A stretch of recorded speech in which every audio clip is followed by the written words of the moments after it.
What's up, good people? Look at who I have in the car with me. Say hello to the family. people. How you guys doing today? Hey, as you guys can see, I am not in my studio. If you're new to the page, go ahead, hit the like, subscribe, and notification bell. Josh and I were meeting for lunch, and we were having a conversation, and I said we need to have this conversation with the good people. So anything we say is not a suggestion to buy, hold, or sell. Make sure you do not fall for any spam in the comment section. And at the end of this video, make sure you check out all my links below. So there's a grilling going on in the Senate with Jerome Powell. It was when I left. It's probably over. But while they were talking to Jerome Powell, the stock market was going from red to green. The pre-market was down. I don't know how low it was down, but it was down by 300 points when I looked at it.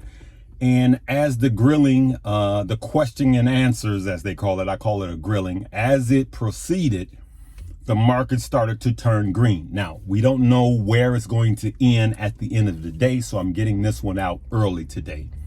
But they were just talking about inflation. One of the senators asked, is raising the interest rates going to affect gas and food? And the Fed said no. Remember, you got CPI numbers, consumer price index, and then you got core CPI numbers. And I don't agree with the way that that's set up, and a lot of them don't, because we don't buy new and used cars every day. And I know that, you know, it's about pricing and how much, you know, the cost is. But the things that we consume every day is gas and food. The Fed was asleep at the wheel. One of the senators made a valid point that if we could see... Larry, was the valid point that his constituents were coughing up bones? That one senator, it's one country senator. My people are coughing up bones. That country dude, yeah, whatever. He always has a catchprise. He always has this catchphrase, but he's always dramatic. He's a drama queen whenever that goes, or drama king. So, but it's just showing... they were asking some of the questions that we wanted to ask, right? And the Fed is using everything in their toolbox, right? And so I just wanted to say this. The Fed's job right now by raising these interest rates, as asinine as it sounds, is to essentially make you and I poorer, right? And this is one of the things that we're discussing. That's what raising the interest rate is doing. It is killing the demand, which brings down inflation. So if we make it harder to buy houses, which has doubled this year, if we make it harder to buy cars, if we make it harder to purchase those things, you know, flooring, windows, roofing, if we make it harder to purchase, then that will kill the demand, which will start to pull down inflation. Follow? And that's literally his job. His job is not to save the stock market. His job is to save the overall economy. Now, this is not a feel-good drug, right? So you got sickness. This is not like taking marijuana that's going to make you feel good. This is not it. Meaning the Fed raising interest rates and quantitative tightening. What it is it's chemo. So you take a poison to kill poison. That's right. But the poison that he's giving us, which is the chemo, is also killing us. And so that's where we are as an economy, if you really look at it. What you got to say about that? Well, I was just going to comment that we were talking. Well, you got a phone call in the or a text message in the middle of our breakfast, and it was international contact. Yes. And he asked you, did we make a bottom? Right. Was this last? And you know, we were talking about did we make a bottom? Right. And to be honest with you, it's very likely that we didn't. And I'm going to tell you, it's very possible during the conversation the market did begin to come up. Right. And I think it came up because the Fed said that he believed that the interest rate hikes that they had done were working. Right. Yeah. And that it was a little bit of a dovish comment. Right. It would have been different if he had said, no matter what, we're going to keep pressing in on this agenda. Right. Right. But we were talking about Bitcoin and crypto, and that and traditionally altcoins will drop greater than 90% in a bearish winter, right? And almost all of the level ones that I watch and that I'm buying and DCAing into came just shy of 90%. They literally hit 88 or 89%, and that bugged me because it left the thought that this hadn't reached its full downside possibility. Now, that doesn't mean that I'm not buying, but I will tell you that what I'm not doing is lump sum investing. Another topic of conversation that came up. You're talking about crypto now. Crypto. I'm talking about crypto. Yep. Another topic of our breakfast conversation was a good buddy of ours, and Larry shared a conversation he had on the phone with him. Yep. And that same friend had texted me, and the conversation said, "Hey Josh, I saw your video about 3 cryptos to invest in. Should I just get $1,200 of each of them right now?" And Larry said to me, I was sharing that with Larry, and Larry was telling me I had the same conversation with him. With the same friend that we talk about often. Yeah, we both told him the same thing, and consistency is good. Yeah. I said, man, I read the text message to Larry. I said, man, I really wish you would just put in $25 a day if you have to. Exactly. Right? Now, he has more money than most. Yes. And I said, or put in $100 on Saturday when the market tends to be going down. It's more volatile on the weekend. Exactly. But so let me add to that. So as far as crypto, I share with you guys, I'm doing $25 a day on like 5 different crypto, right? You pick the one, but it's all the bigger main crypto, right? I am going to double that, but then I'm not going to start buying when I feel that we are really hard into a crypto winter, when things pull past the 90%. I'm right there with you. Then I'm going to Saturday. Remember, I told you guys, if I'm buying crypto on the weekends, it's Saturday nights, and that's when we tend to have these dips. Okay. And so there's more people investing Monday, Tuesday, Wednesday. And they take profits towards the weekend. The weekends. And that's just the cycle of crypto that we're in right now. Exactly. So if you want to dollar cost average into crypto, and you only have one day to do it, I'm doing it because I can't suggest it. I'm doing it on Saturday nights, right? And actually, one of the cryptos that I'm dollar cost averaging in. So now that Bitcoin has come down, remember I had stopped with Bitcoin because I had everything, I had enough.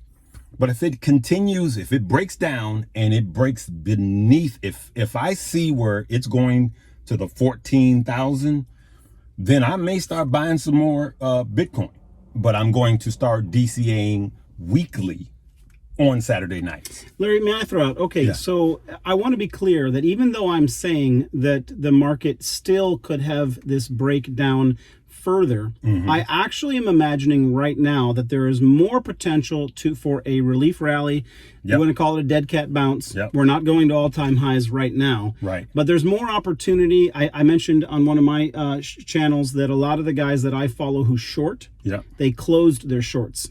When it got down to got it down below 18,000 in Bitcoin, they closed their short closed positions. it, and they started with some small longs. Now, all of those guys are in a good profit now. Right. So when we go a little higher, right, if we get a relief rally that lasts, a week or two here, they're going to start taking profits, and then it's going to cool off that relief rally. Right. Now, it's still looking like September and October would be a little bit more, that we may bottom out before then, and then have some opportunity, longer opportunity to the upside. Yep. I what have I been saying since the beginning of the year?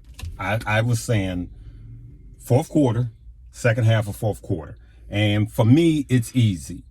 There is no way, I don't think, that we will be in a crypto bull run and in a recession at the same time. Yeah. I just don't think I don't just think that's possible. I want to throw in the last topic of our conversation. We'll get everything we covered over breakfast, which was Tesla and Lucid. Yes. What were your thoughts on that? Yeah, well, Tesla and Lucid yesterday and today were 2 of the leaders that were coming. So my thought on Tesla and Lucid, thanks for bringing that up. My thoughts on Tesla and Lucid is those are the ones that I'm really not DCAing in right now heavy. I am I think in one of my portfolios, my $5 a day challenge. But as far as buying heavy, I am going to start buying those at the bottom of the market. Meaning, no one knows when the bottom is, but when we are 100% in a full recession, I already think we're already in a soft recession. We're gonna call this our breakfast recaps. Last thing, because we're running close on time. Mullen, Larry. Mullen. We talked about that. Look at it. Mullen is running hot right now. It was a few days ago. I'm not telling you to buy Mullen. All right. Tesla, Lucid. Look at the last couple of days. They were running hot. I am going to wait, Larry. I'm going to wait till we are absolutely in a recession, when the GDP numbers come out, and when we're absolutely in a recession, whether it's now or Q2 of 2023, and I am going to start to buying in because they will get beat down the most. So I'm not buying it right now. They will get EVs in the entire EV industry, especially the ones that started as SPACs, because they are extremely expensive and they have no cash. All right. They have no earnings. Yeah. All right. And so I'm going to start buying them heavy when they are beat down the most. And I'm getting those for long term, actually short long term. I believe that by the end of 2025, most of them, if you look at them, most of them will be in profit or close to profit, EBITDA. And so that's my long-term plan. I plan on making a fortune off of the EVs by being patient right now, because the market rewards you for being patient. I intend to do the same. I want to throw out that some of you are going to get an opportunity to get out of your Mullen position that you're under on. Yes. And while you are looking at it and it finally breaks even, there's going to be a lot of folks saying, oh, we're going to go back to 4 or 5. And I would say be very cautious about that. Yeah, I believe that Mullen is going to get you in a bull trap, because it's already been a bull trap. It's already been a bull trap. So like I said before in previous videos, for those of you that are bag holders in Mullen, that you got Mullen and you're bag holding, when you see these bumps is coming up, right? Just like, what was that? Was up 30%. Like, I don't even want to mention it on this video. Well, can I throw some technicals out on Mullen? If Mullen had held 220, then it would be moving in a correct progression, charting wise. When it broke 220, it really spoke to me that it was a broken stock. It came all the way back down, below $2. Yep. And now at this point, if you get an opportunity to get out, consider getting out. And then you watch the charts and you see, where is it building support? So far, it's not built support anywhere. There you go. So if you were bag holding and you're getting green, I'm suggesting yet again to take profits and get your exit plan. This is not for you to be anybody to be buying right now. It's time to be exiting right now, because I believe it has a lot of downward. There's more downside to it, especially during a recession. We can get to 56 cents on that. Absolutely easy. And Larry, we just took everybody to breakfast with us. There you go. We might start doing this instead of Technical Tuesdays, because we're phasing out of Technical Tuesdays. We'll just try to do this every so often. We're going to cut it off right there, good people. Listen, the links below. Deposit Webull and Moo. Put a penny in both. Get free stock. Webull, up to $12,000 of free stock. Moo up to $25,000 of free stock. If you got one, get the other. Click my links below. So 2 things. Click those 2 links in my description. Make the deposit today. And then there's a link for Josh's page under that. So make sure you stop, click those links, and then go over to Stocks with Josh, like and subscribe to his page also. Let's get it going. He actually has some great videos on safe wallets, a wallet actually, and how to cash up in the bear winter. Exactly. In crypto. Exactly. So we're cashing up in Moo, and we're active in Webull. but we're cashing up in Moo, and we plan on making a lot of money, and we plan on helping you guys make a lot of money. We're going to leave it right there, good people. Live, love, laugh, and learn. What's your sign off? Hey, man. Well, today it's be blessed. Be blessed. Be blessed. Peace. Bye-bye.